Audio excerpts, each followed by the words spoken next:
Welcome to In Your Defense, Galveston and Beyond. Hey everybody, welcome back to an all-new episode of Defense on the Coast with Mark Diaz, a passionate criminal defense attorney with over 25 years of experience defending the rights of Texans. I'm your host, Mike Leon.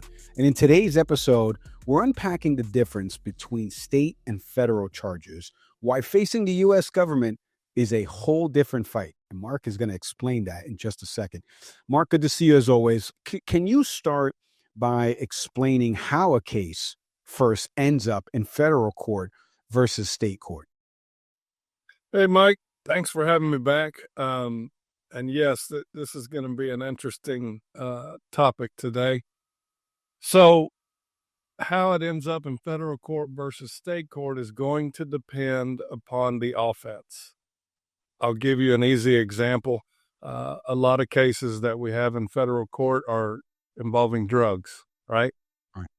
So for instance, it could be, and the drug of choice changes, right, over time. But as everyone knows, recently we've had two different substances that are very dangerous, that are, ruin people's lives. And one is fentanyl, the other is methamphetamine. And a bunch of that is trafficked through Mexico into the United States. And then from southern Texas, it's distributed to all over the U.S. And so the drugs traveling in interstate commerce is a big way that you get federal jurisdiction. Yeah. And so crossing state lines is one way.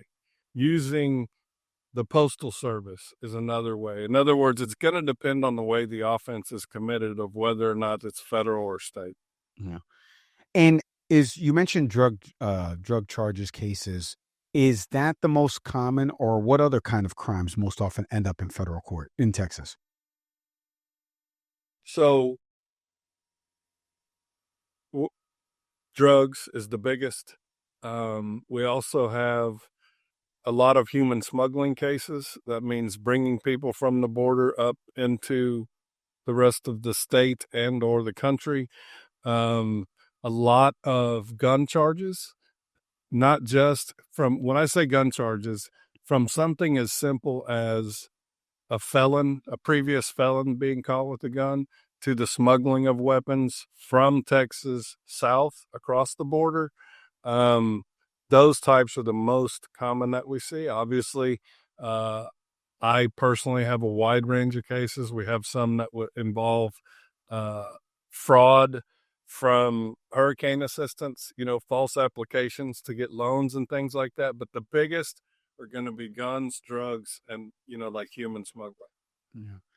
Mark, can you kind of also explain the difference between the federal investigation, how it differs from a local one with respect to FBI or even DEA being involved from the start? Yes. So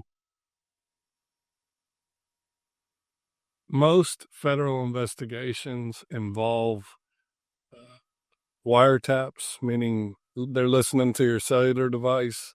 There's always surveillance. There's drone footage. There are helicopters flying, sometimes planes.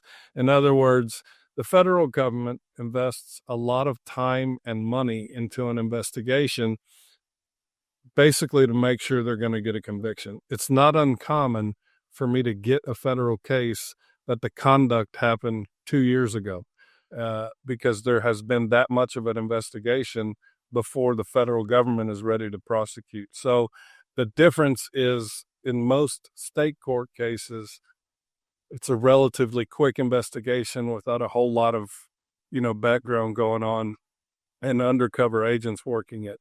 Obviously, local agencies do some of that, just not to the level that the federal government does.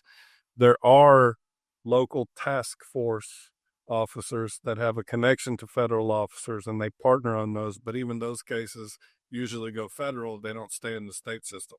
Yeah. So, Mark, staying on that, once someone is charged, how does that process look at the federal court, and how does it differ from what happens over in state court?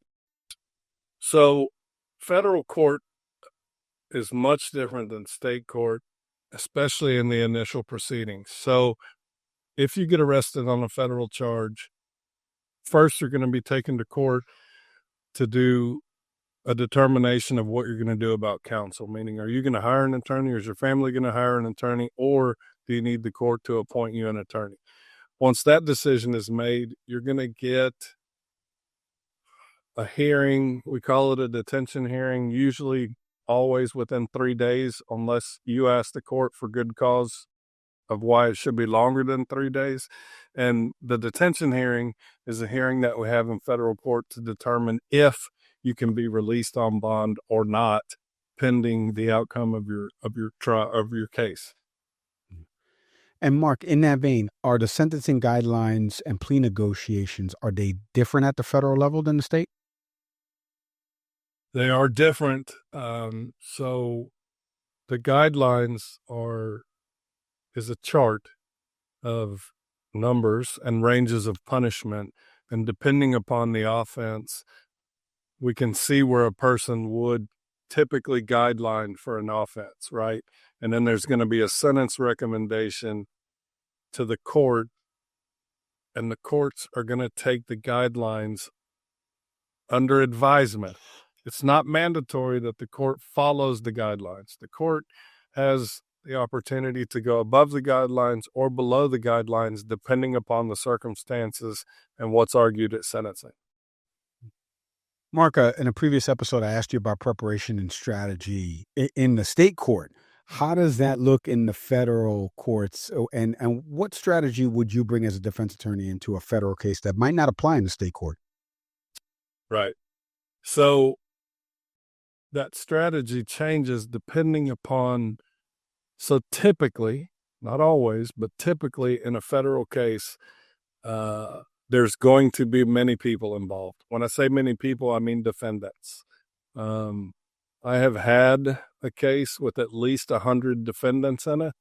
And so my strategy is going to change, depend upon where my client is in the chain of command, let's say. Because if you're number one, meaning you're the lead defendant, basically there's going to be a bunch of people underneath you that are going to try and blame you, right?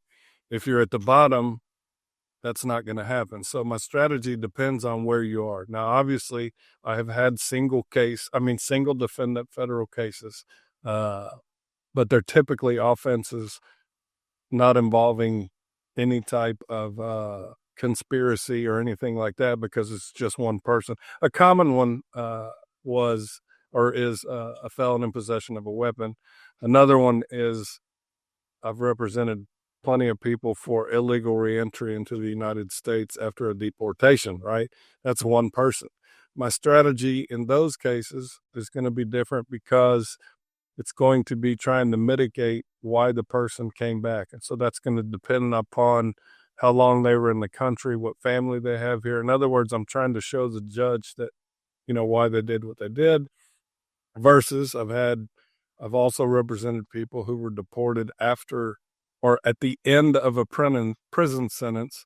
They get deported and then come back, and now the judge is going to be less sympathetic because this wasn't someone who was being a productive member of society, right? They were what the judge would deem a criminal. So the strategy changes depending upon the situation.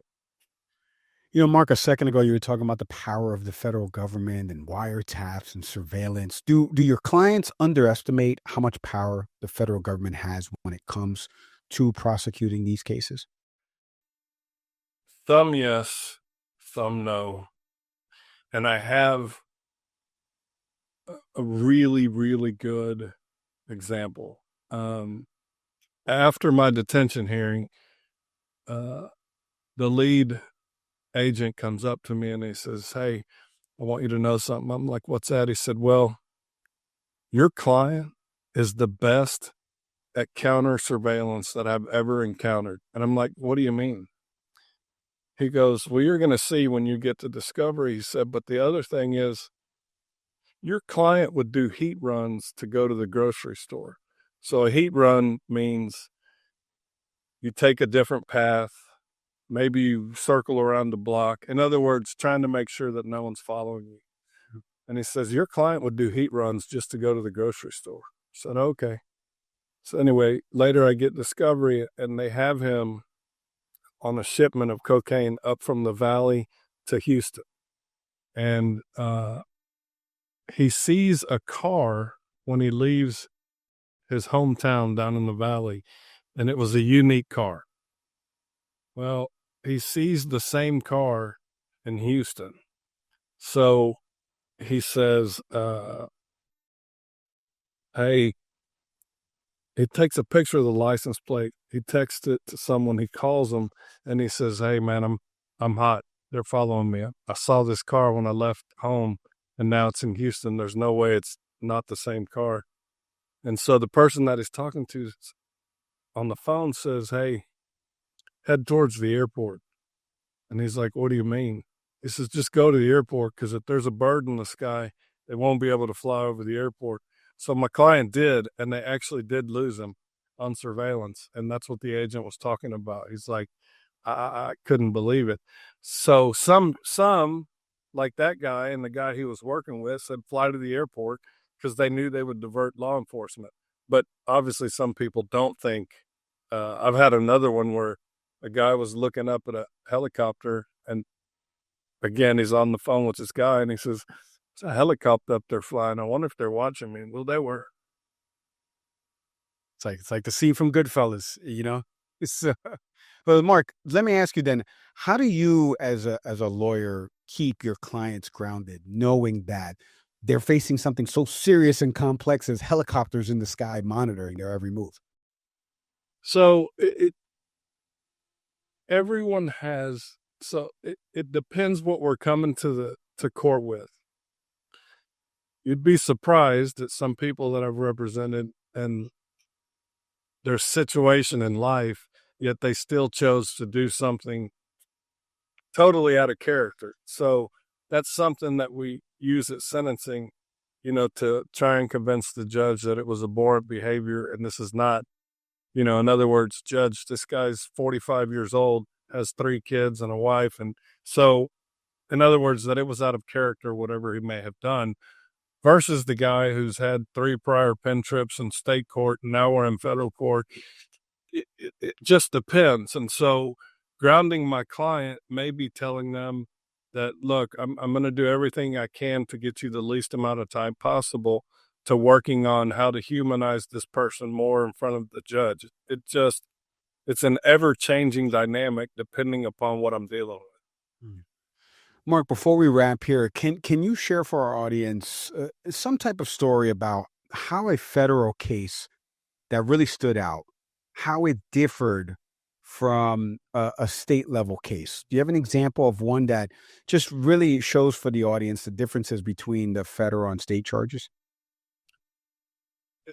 It would be hard to pinpoint one. I can tell you that the biggest difference is on the federal side, there is no parole. So, in state court, we have cases all the time.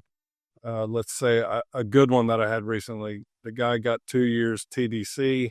By the time he got to Huntsville, he was already eligible for parole because he had done a quarter of his time, and that was parole eligibility.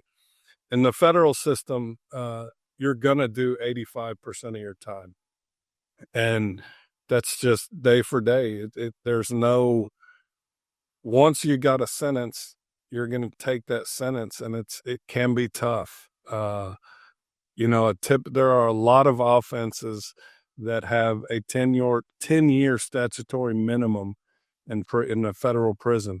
That's 120 months. And a lot of times people don't think about, and I ask this of juries or of judges, depending on who we're doing sentencing with. If I look at my own life and think about how much has changed in the last 10 years, people just don't realize, because, once you go to prison, everyone that you have outside of prison still has to move forward with their life, whereas now you're kind of stuck. And so the sentencing is going to be the biggest disparity, because, again, you could get a 40-year sentence in TDC and possibly be out in 10. You get a 40-year sentence in the federal system, you're probably not going to come out, depending upon your age, right? So that's going to be the biggest difference is the sentencing. Yeah. Mark, thank you as always for the time on all this. We truly appreciate it. You got it. Thank you for having me. And thank you to everybody out there listening to another installment of Defense on the Coast with Texas criminal defense attorney Mark Diaz. If you want to contact Mark and the team, do me a favor right now. Visit texascriminaljustice.com today. Please be sure to like, subscribe, leave us a review and comment, or share this episode with someone who needs to hear it. As always, I'm Mike Leon. We will see everybody next time. Thanks for watching. Be sure to hit that like and subscribe button and leave us a review in the comments.